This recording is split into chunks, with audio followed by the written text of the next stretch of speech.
AFTV Turkish, 3-1 defeat away to West Ham in the Carabao Cup. The big question, do you care? About going at the Carabao Cup, no.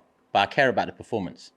I can't even lie, because the performance kind of builds on my concerns throughout the season, where we're struggling to really create chances. And I know tonight there might be more of an excuse because the team was heavily rotated. I get that. But I think we're at a stage now where we kind of expect the rotated side to still put up a better performance, especially after all the money spent in the years that It's not like, Mikel's got under his belt. It's not like back in the day rotated where we're bringing in 6 academy players. Yeah. There's still players out there like Ben White, like Zinchenko.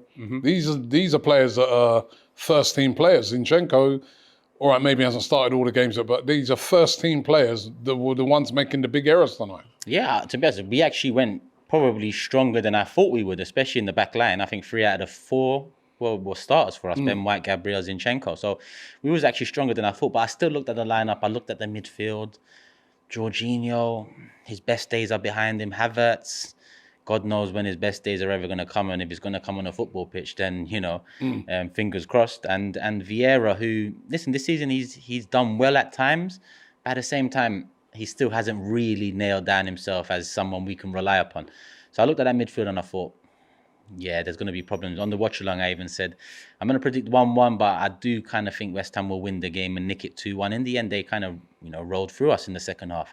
First half, we looked decent, but we didn't have the cutting edge, not too dissimilar to games before. Second half, that ball over the top, Zinchenko, he's been caught wanting like that before defensively.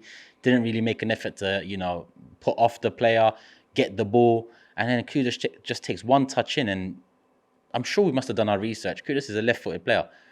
He's going to want to go on his left foot. That first touch was bound to be coming inside, and no one stopped it.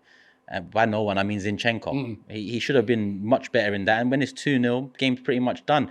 But Bowen scores a deflected shot that Ramsdale's getting criticism for. But I look at it and I think, especially in real time, when the ball's coming at you and you make a split-second decision, once the ball takes a nick, even if it's the slightest of nicks. If Man City last year, when Grealish scored against us, it took a little flick of Tomiyasu, I think, and that just helped it evade Ramsdale. Similar story today. I don't blame Ramsdale for it, but we lose 3-0, and I look at Havertz. 3-1, sorry. Yeah, Odegaard got to go at the end, which is the only positive for me. Odegaard needed something. He come off the bench. I'm looking at the desperation in those substitutions, because going 3-0 down and then Martinelli, Saka, Odegaard, Rice, all these players coming on, it just stunk of desperation. Either you care about it enough to start these players and take them off once the game is done, or you don't care enough to see what these players are really about that are on the fringes and the young ones. He kind of found himself somewhere in between in the game. So all in all, I'm disappointed by the performance. We're out of the Carabao Cup. Don't really care too much. Just go and beat Newcastle at St. James Park. Do you think that attitude with some fans, because I've seen a lot of fans say, do you know what?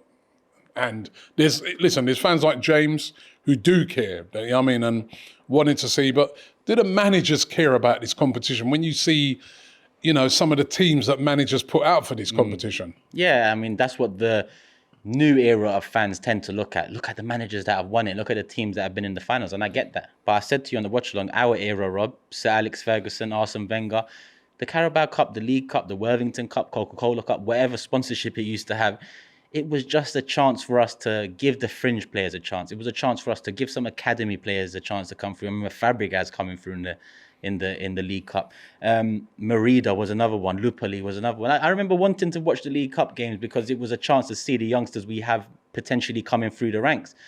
So I don't think it is of highest of importance. Even when you look at Pep City, they've won it how many times in the last few years? Look at the lineup they put out against Newcastle. It was light. Man United, they're the current holders. They're abysmal in the league. Ten Hag needs a win. They rotated heavily.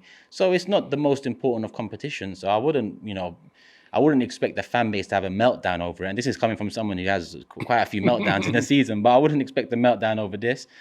But I am worried because remember when I said it feels like the results will catch up with the performances, and I felt we got that today. But because it's a heavily rotated side, I'm willing to just brush it off my shoulder and go into that Newcastle game.